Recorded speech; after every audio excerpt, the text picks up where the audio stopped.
Hubo un tiempo en el que el lujo tenía algo muy claro. No necesitaba explicarse, no necesitaba justificarse ante un comité de inversión, ni prometer retornos de capital, ni aparecer en una aplicación de seguimiento de activos. Simplemente estaba ahí. Era una propuesta de belleza, de técnica y de estatus que tú decidías, o no, abrazar. Era una relación binaria y sagrada, el objeto y tú. Hoy, en cambio, el primer contacto con un reloj de lujo ya no es emocional. No es el brillo del pulido espejo bajo la luz dicroica de una boutique, ni la sensación de peso del oro sólido en la muñeca. Es una hoja de Excel. Es informativo, es comparativo y, sobre todo, es financiero. Hemos sustituido la lupa del relojero por la calculadora del broker, el placer de la observación por la ansiedad de la rentabilidad. Antes de tocar el acero de ese reloj que tanto te gusta, ya sabes cuánto se está pagando por él en el mercado secundario. Antes de probártelo, ya has decidido si merece la pena basándote en proyecciones de depreciación a 5 años. Antes de desearlo, ya has hecho números. El deseo ha dejado de ser un impulso del corazón para ser un cálculo del córtex prefrontal. Ese pequeño cambio mental, casi imperceptible pero devastador, lo cambia todo. Porque cuando el lujo deja de vivirse como un sueño y empieza a evaluarse como una oportunidad de activo, algo profundamente humano se muere en el camino. La mística es reemplazada por la estadística. En el capítulo 1 hablamos de las réplicas como un síntoma de un mercado enfermo. Hoy vamos a diseccionar el sistema que hizo que ese síntoma fuera no solo posible, sino inevitable. El objeto frente a la expectativa. Este no es un vídeo contra la reventa. Sería hipócrita e ingenuo no entender que el intercambio es parte de cualquier coleccionismo. Ni es un video contra el que compra pensando en el futuro. Al fin y al cabo, nadie quiere tirar su dinero y todos buscamos cierta seguridad en nuestras adquisiciones. Tampoco es un ataque visceral al mercado gris. Este es un vídeo para entender qué ocurre cuando todo el ecosistema, marcas que alimentan la escasez, distribuidores que juegan al favoritismo y clientes que compran por puro miedo a quedarse fuera, el famoso FOMO, empieza a girar únicamente en torno a la expectativa. ¿Qué es un reloj hoy? ¿Es un prodigio de microingeniería diseñado para durar siglos o es un ticket de entrada a un club de revalorización instantánea? Cuando el reloj deja de ser un objeto con el que convivir, algo que envejece contigo y adquiere la pátina de tus propias vivencias, pasa a ser un objeto que simplemente observas de reojo, vigilando su gráfica de valor en tiempo real, esperando el momento óptimo de salida. El mercado gris no nace de la nada. No es un virus que infectó un cuerpo sano desde el exterior. Es la respuesta natural, casi física, a un lujo que empezó a comportarse como algo que no es, un mercado de valores de alta volatilidad. Durante un tiempo, esa transformación fue celebrada. Los coleccionistas se sentían genios financieros porque sus relojes valían el triple al salir de la tienda. Las marcas se sentían intocables. Pero, ¿a qué coste emocional? ¿A qué precio para la cultura de la relojería que tardó siglos en construirse? Desmitificando el mercado gris, el espejo de la realidad. Empecemos por lo básico, alejándonos de los prejuicios de los puristas y del lenguaje corporativo de las marcas. El mercado gris no es ilegal. No es un callejón oscuro ni una red de contrabando de películas de la Guerra Fría. Es simplemente el lugar donde termina todo lo que el sistema oficial no supo o no quiso gestionar. Es el excedente de una mala planificación o la válvula de escape de una demanda artificialmente contenida. Hablamos de relojes nuevos, con sus plásticos protectores, con sus cajas originales y garantías selladas, pero vendidos fuera de la red de concesionarios oficiales. Durante años, las grandes casas de relojería nos dijeron que esto era algo marginal, una anomalía de 4 malos actores. Pero la realidad es que el mercado gris es el termómetro más honesto que existe. Es la mano invisible del mercado aplicada a la alta relojería. Mientras la boutique te vende un relato diseñado por un departamento de marketing en Ginebra, el mercado gris te vende la realidad. Refleja qué piezas se desean por lo que son, su diseño, su calibre, su innovación, y cuáles se desean solo por la promesa de que mañana habrá un tonto mayor dispuesto a pagar un precio más alto. Cuando un reloj de acero cuesta el triple en el mercado gris que su precio de lista oficial, el problema no es el revendedor que busca su margen. El problema es la distorsión del acceso oficial.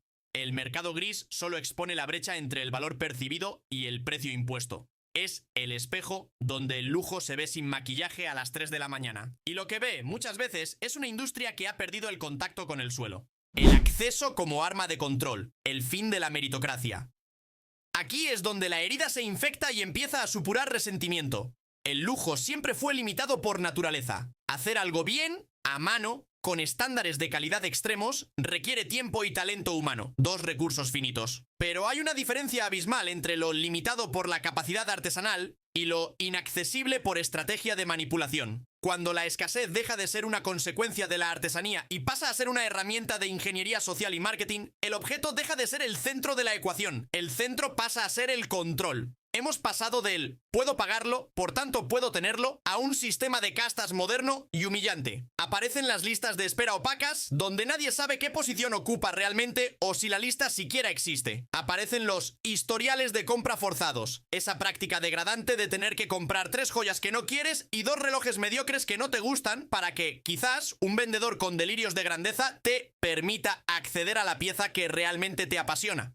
El reloj ya no llega al entusiasta que ha ahorrado durante 10 años, llega al que mejor encaja en el algoritmo de rentabilidad de la concesión. Y cuando el acceso se convierte en una moneda de cambio, el deseo genuino se deforma. Se convierte en una mezcla de resentimiento y sumisión. El cliente ya no es el soberano, es un suplicante. Y eso es lo opuesto a la dignidad y el respeto que el lujo solía representar. La muerte del uso y el nacimiento de la ansiedad.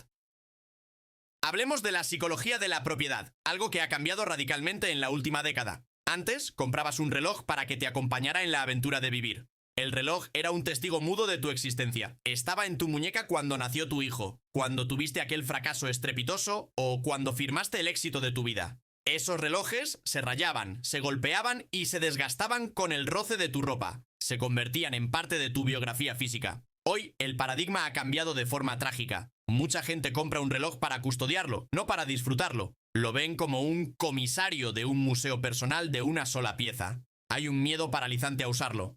No lo saques hoy, que puede llover. Cuidado con el cierre al apoyar la mano en el escritorio. No le quites los plásticos protectores. El reloj ha dejado de ser un compañero para ser un rehén de su propio valor de reventa. Es una contradicción filosófica que roza el absurdo. Un objeto diseñado mecánicamente para medir el paso del tiempo, con rubíes sintéticos y aceites de alta tecnología pensados para resistir décadas de fricción constante, que ahora se vive con pánico a que el tiempo le deje la más mínima marca. Hemos pasado de disfrutar la relojería a gestionar un inventario estéril de seguridad. Un reloj sin rayas es un reloj sin alma. Es un objeto que ha pasado por el mundo sin que la vida se atreviera a tocarlo. El hype, las redes sociales y el lenguaje de la urgencia. El lujo, históricamente, se movía a la velocidad de las catedrales. Transmitía calma, una elegancia pausada que ignoraba deliberadamente las modas pasajeras. Hoy, en cambio, transmite una urgencia histérica propia del trading de criptomonedas en plena burbuja. Compra ahora. Es una oportunidad única. Es un valor refugio. Se va a descatalogar. Ese es el lenguaje del hype. Y el hype es el enemigo mortal de la apreciación estética real. El hype no busca crear un vínculo emocional que dure generaciones. Busca una reacción química inmediata en tu cerebro. Dopamina pura disparada por el reconocimiento social y la validación de un grupo de extraños en Instagram. El problema es que las reacciones no construyen relaciones duraderas. Generan impulsos de consumo que se agotan en cuanto aparece el siguiente modelo imprescindible. Y cuando el mercado se enfría, como está ocurriendo en este preciso momento, y el impulso desaparece, te quedas a solas con el objeto en el silencio de tu casa. Ahí es cuando muchos descubren que pagaron un sobreprecio delirante por algo que ni siquiera les gusta tanto, solo porque el ruido digital les convenció de que era una necesidad vital. Cuando la velocidad del mercado baja y los likes dejan de validar tu compra, lo único que queda es la estructura real del reloj. Y muchas veces descubrimos que esa estructura era un cascarón vacío de significado, sostenido solo por el aire caliente del marketing de influencers. La grieta final y la conexión con la réplica. La gran traición. Aquí es donde cerramos el círculo con el capítulo 1 y entendemos por qué la industria está en una encrucijada. Cuando el lujo se vuelve un juego de poder excluyente, cuando el acceso es arbitrario y el precio se divorcia totalmente de la realidad física y técnica del objeto, aparece la pregunta que las marcas intentan silenciar a toda costa. ¿De verdad esto vale lo que cuesta? Si un reloj de acero producido en serie, aunque sea una serie de alta calidad, cuesta fabricar unos pocos cientos de euros, pero se vende por 12.000 en la tienda y el mercado especulativo dice que vale 30.000 solo por el logo en la esfera, el cliente empieza a ver el objeto como una construcción puramente artificial. Una ilusión financiera, no una pieza de arte. Las réplicas no crearon esta desilusión. Las réplicas son simplemente los síntomas de una enfermedad autoinmune del mercado. Se sientan a esperar a los náufragos del sistema oficial. El cliente que está harto de que le mientan en la cara sobre su posición en una lista. Que está harto de que le traten como a un intruso en una boutique donde está dispuesto a gastar el salario de un año y que ve que las comunidades de entusiastas solo hablan de plusvalías. Ese cliente es el que, por despecho o por una lógica cínica, acaba buscando el atajo. El lujo olvidó que su negocio real no era vender metales preciosos o movimientos complicados, sino vender una conexión humana con la excelencia y la exclusividad emocional. Cuando empezó a servir al dios del margen de beneficio trimestral y al algoritmo de la escasez, perdió su derecho a reclamar la lealtad eterna de sus seguidores. La burbuja que se pincha y el regreso a la realidad. Estamos viviendo el final de una era. Los precios en el mercado gris están bajando. Los modelos que antes eran imposibles empiezan a aparecer en los escaparates. Y aquí es donde vemos quién es quién. Durante el auge del hype, todo el mundo era un coleccionista apasionado. Ahora que los precios caen, muchos de esos apasionados están huyendo despavoridos porque el reloj ya no les da dinero, les da pérdidas. Esa es la purga necesaria. El mercado gris, en su caída, está limpiando la relojería de especuladores y devolviéndola, poco a poco, a los que realmente aman la mecánica. Pero la cicatriz queda. Las marcas han enseñado a sus clientes a ver los relojes como inversiones y ahora no pueden quejarse de que los clientes se comporten como inversores y no como amantes de la marca. Han roto el contrato de confianza. ¿Recuperar el sueño o perder el alma? El mercado gris no va a desaparecer, ni debería. Es el contrapunto necesario a la soberbia de las marcas. El problema nunca fue su existencia, sino su centralidad en nuestra conversación diaria. El lujo no muere porque un reloj pierda un 20% de su valor en el mercado secundario. De hecho, una corrección es lo más sano que le puede pasar a una afición para que vuelva a ser eso. Una afición. El lujo muere cuando deja de hacernos soñar. Muere cuando mirar tu muñeca no te recuerda un momento de superación, un regalo de un ser querido o la fascinación por la ingeniería, sino que te recuerda una gráfica de rendimiento de activos. El tiempo es el juez más estricto y el más justo. El tiempo pondrá a cada uno en su lugar. Las piezas que tienen una razón de ser, una innovación real o una historia legítima sobrevivirán a la caída de cualquier burbuja de Internet. Pero las piezas que solo fueron humo, objetos vacíos creados para alimentar la vanidad de un mercado sobrecalentado, terminarán donde terminan todas las fiebres especulativas, en el olvido. En el próximo capítulo hablaremos de la última frontera de esta crisis, la crisis de identidad. ¿Qué ocurre cuando las marcas pierden el norte creativo? Cuando el logo es lo único que queda en pie y cuando la repetición constante de los mismos 4 diseños de los años 70 sustituye a la verdadera innovación. Porque cuando el símbolo se vacía de significado, ni el hype más agresivo, ni el mercado más especulativo pueden devolverle el alma a un objeto que ya no tiene nada que decir. Gracias por acompañarme en esta reflexión profunda. El sueño de la relojería aún puede salvarse, pero solo si somos capaces de volver a poner el reloj, y no su precio, en el centro de nuestra pasión. Nos vemos en el capítulo 3.